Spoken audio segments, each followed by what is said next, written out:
ఈరోజు టాపిక్ వచ్చి share holder quota అంటే ఏంటో దాని గురించి చెప్తా. 2024-25లో ఒక టాప్ కంపెనీస్ తీసుకొచ్చే ఐపీఓ ఏంటంటే హీరో మోటార్ కార్ప్ వచ్చి ఎటర్ ఎనర్జీ, హీరో మోటార్ కార్ప్ మళ్ళీ ఫిన్కార్ప్ అనే లోన్ కంపెనీ కూడా తీసుకురాబోతుంది. ఈ ఎన్టీపీసీ వచ్చి ఎన్టీపీసీ గ్రీన్ ఎనర్జీని తీసుకురాబోతుంది. ఆల్రెడీ సెబీకి ఐపీఓ కూడా ఫైల్ చేసేవారు డ్రాఫ్ట్. తర్వాత టాటా మోటార్స్ వచ్చి టాటా ప్యాసింజర్ ఎలక్ట్రిక్ మొబిలిటీ అని, హెచ్డిఎఫ్సి బ్యాంక్ వచ్చి హెచ్డిబి ఫైనాన్షియల్ అని, రిలయన్స్ ఇండస్ట్రీస్ వచ్చి రిలయన్స్ రిటైల్ అని, కెనరా బ్యాంక్ వచ్చి Canara HSBC life insurance company అని, ఎన్హెచ్పిసి వచ్చి ఎన్హెచ్పిసి రెన్యూబుల్ అని, ఓఎన్జీసీ వచ్చి ఓఎన్జీసీ గ్రీన్ అని తీసుకురాబోతుంది.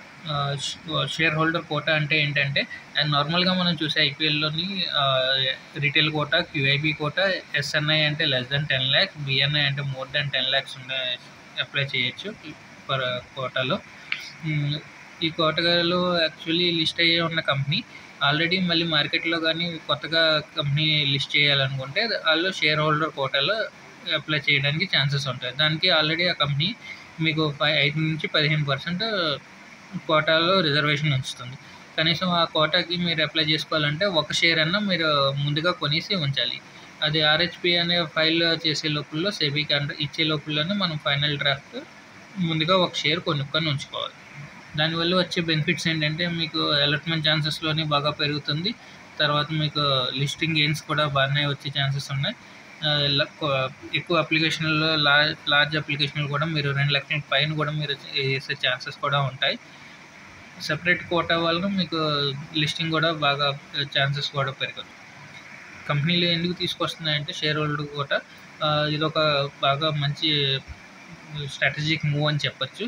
దీనివల్ల ఏంటంటే ఆల్రెడీ ఉన్న కస్టమర్స్కి లాయల్టీ కూడా ఇస్తుంది. అలాగే కంపెనీస్ కొంచెం కోటా రిజర్వ్ చేయడం వల్ల చాలామంది అప్లై చేసుకుంటే డైరెక్ట్గా వాళ్ళ కోటాలో వస్తూ ఉంటుంది.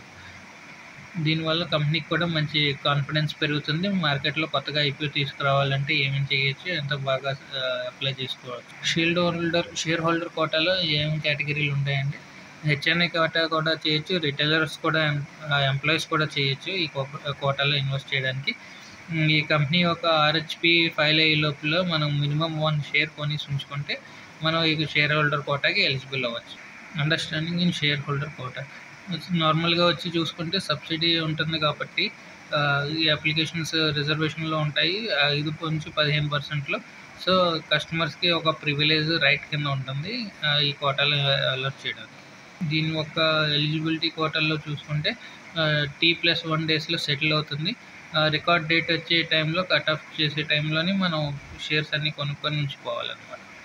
ఆల్రెడీ మీరు చూసుంటారు బజాజ్ హౌసింగ్ ఫైనాన్స్ కూడా షేర్ హోల్డర్ కోటాని తీసుకొచ్చింది. దాని గురించి మనం బజాజ్ ఫిన్సర్ కానీ బజాజ్ ఫైనాన్స్లో కానీ ఎవరైనా షేర్ హోల్డర్ కోటాలో అప్లై చేసుకుంటే వాళ్ళకి అలౌట్ అయిన వాళ్ళకి చాలా మంచి లిస్టింగ్ కూడా ఇచ్చింది.